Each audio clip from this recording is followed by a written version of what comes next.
Imagínate esto, estás en el corazón de Germania. El aire huele a sangre y a acero. Eres un legionario. Durante horas, tu escudo ha parado golpes y tu espada ha respondido. Pero en medio del caos, un hacha enemiga encuentra un hueco en tu defensa. El dolor es cegador. Caes a la tierra, empapada de lluvia y sangre. Para miles de soldados a lo largo de la historia, este sería el final. Te abandonarían a tu suerte. Pero eras un soldado de Roma. Y para ti, este podría no ser el final, sino el comienzo de un viaje increíble a través de los hospitales de campaña más avanzados del mundo antiguo y hacia un sistema de seguridad social que la historia tardaría casi 2 milenios en reinventar. Entonces, ¿qué le pasaba realmente a un soldado romano herido? La respuesta no solo es sorprendente, es una lección sobre por qué Roma llegó a ser Roma. Vamos a ponerle nombre a nuestro legionario. Se llama Lucius. Tiene 28 años y lleva 10 sirviendo en la Legio Quia Laudae, en la frontera del Rin. No es ningún novato. Sabe lo que es el combate. Conoce el peso de su armadura, el estruendo de las órdenes y la camaradería forjada en el barro. Pero hoy, en el bosque de Teutoburgo, todo es distinto. La legión ha caído en una emboscada, el terreno juega en su contra y el enemigo lucha con una ferocidad desesperada. Lucius siente el impacto antes que el dolor. Un golpe brutal en el muslo izquierdo. No es un corte limpio, sino el impacto demoledor de un hacha que ha atravesado el cuero, ha mordido el músculo y ha astillado el fémur. Cae de rodillas. El estruendo de la batalla se apaga en un zumbido. Su primer instinto es el pánico. Una herida así, en medio de este caos, es una sentencia de muerte. Si el enemigo no lo remata, la hemorragia o la infección lo harán. Y si estuviéramos en la época de la República Romana, su situación sería desesperada. En aquel entonces no existía un cuerpo médico-militar organizado. A los heridos se les dejaba atrás, o, con suerte, sus compañeros los atendían con conocimientos muy básicos. Algunos generales con visión, como Julio César, contrataban médicos de su bolsillo, pero era la excepción, no la regla. Lo normal era que los heridos acabaran en aldeas cercanas, dependiendo de la caridad y los remedios locales. Las posibilidades no eran buenas. Pero Lucius no sirve en la República, sirve bajo el Imperio, en una era transformada por las reformas de un hombre, el emperador Augusto. Y esa diferencia es lo que está a punto de salvarle la vida, porque mientras yace en el suelo, viendo cómo su sangre se mezcla con el lodo, sabe que la ayuda está en camino. Mientras la batalla ruge, un grupo de hombres entra en acción. No son médicos, pero son la primera línea de la cadena de supervivencia romana. Son los Capsarii, legionarios con entrenamiento en primeros auxilios. Su nombre viene de la capsa, la caja de madera donde llevaban vendajes y herramientas básicas. 2 de ellos ven a Lucius.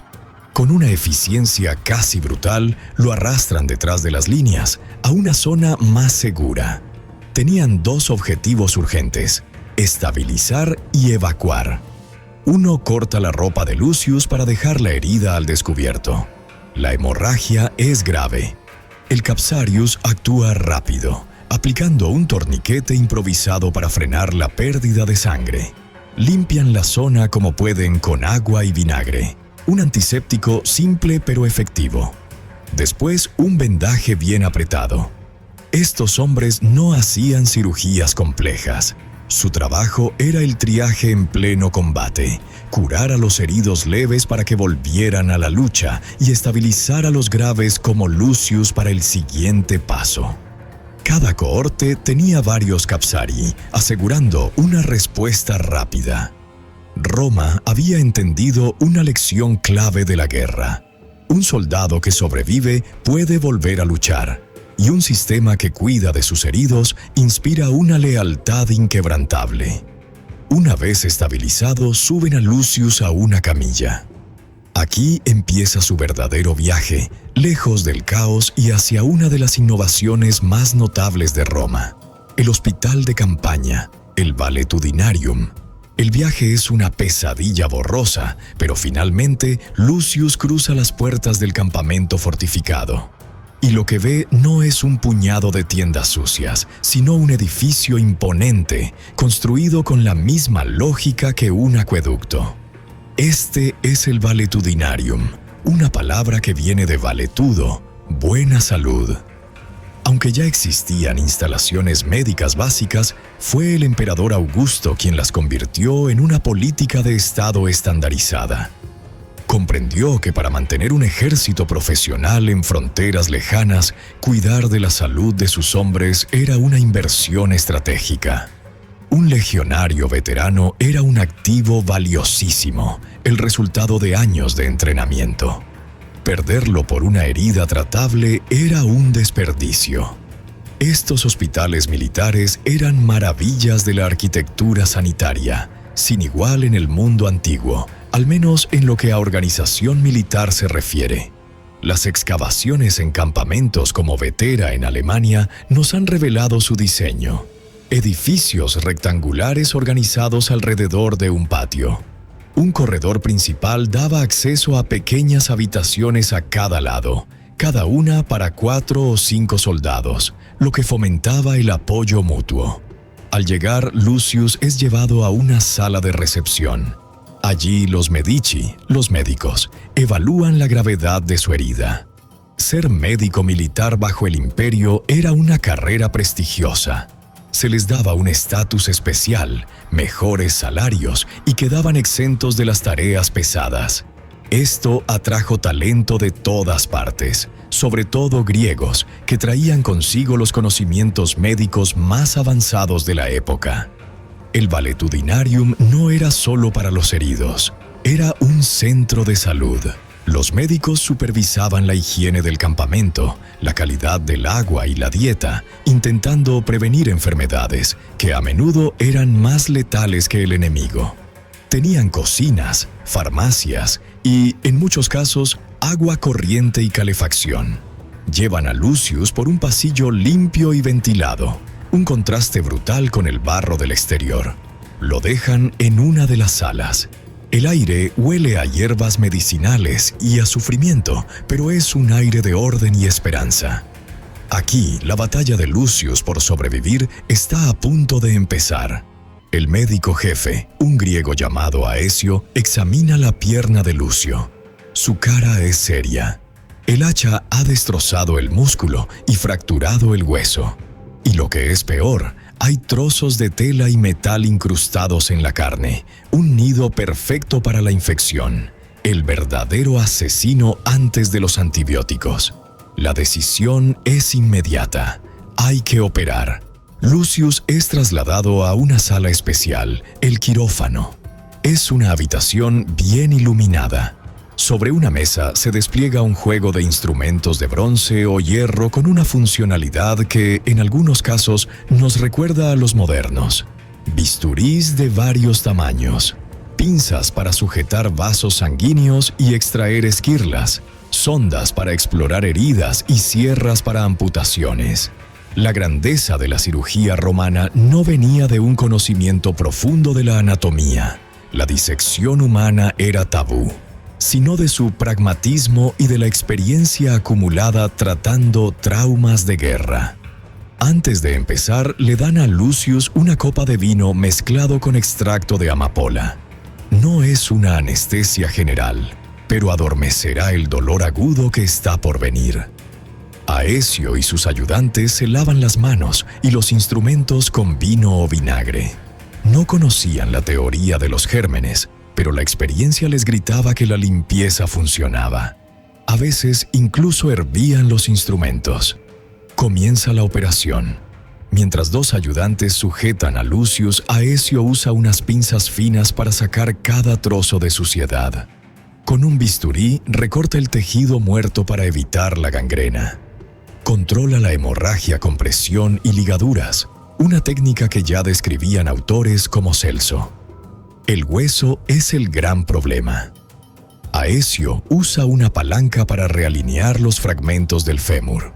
Si la herida hubiera sido peor, la amputación habría sido la única salida. Y los cirujanos romanos eran expertos en eso. Usaban una sierra de hueso y cauterizaban el muñón con un hierro al rojo vivo. Brutal, pero salvaba vidas.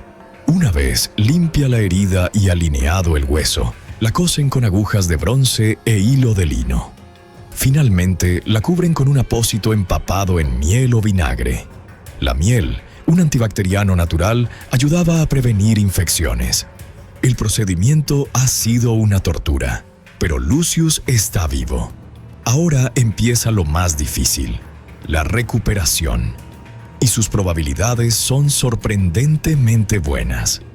Las estimaciones modernas, basadas en hallazgos arqueológicos, sugieren algo increíble, que más del 70% de los soldados que llegaban vivos al Valle Tudinarium sobrevivían.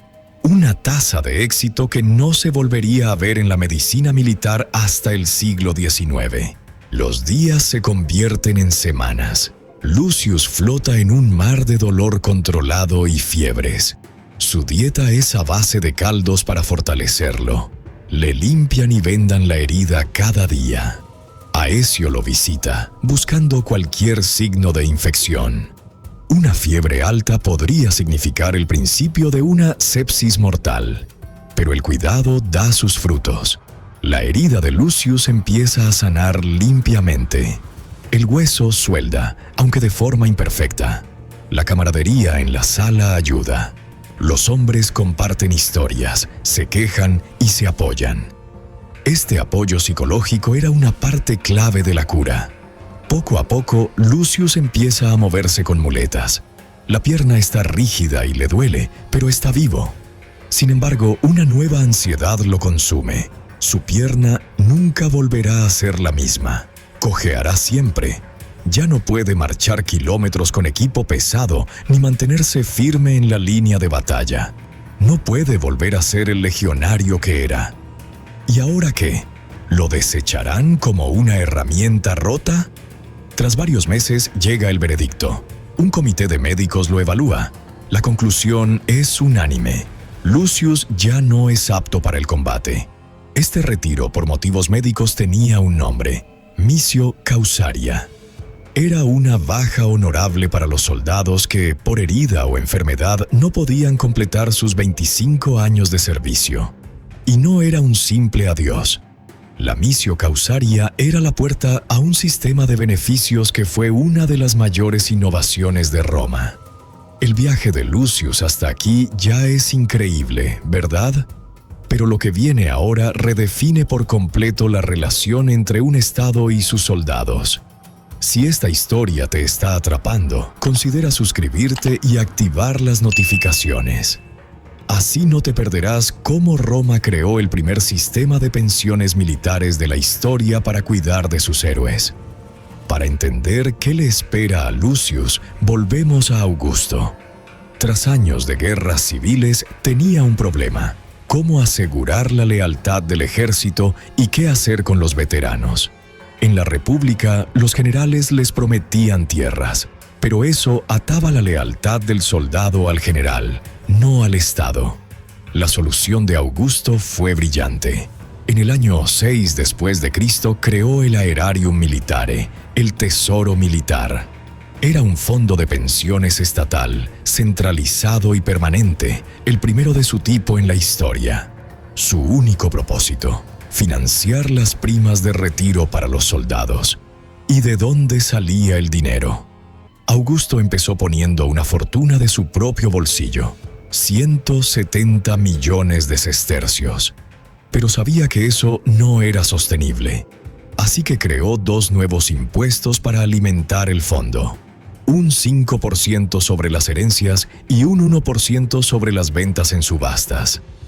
A nadie le gusta pagar impuestos, pero al vincularlos directamente al bienestar de los soldados, Augusto les dio una legitimidad que de otro modo no tendrían. Este sistema tenía dos tipos de baja: la missio honesta, baja honorable era para los que completaban sus 25 años. Recibían un diploma de bronce, su ciudadanía y una pensión de 12.000 sestercios, el equivalente a más de una década de sueldo.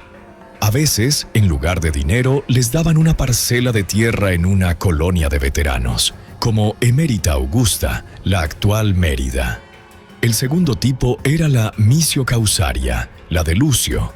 Como no había completado sus 25 años, el beneficio era proporcional.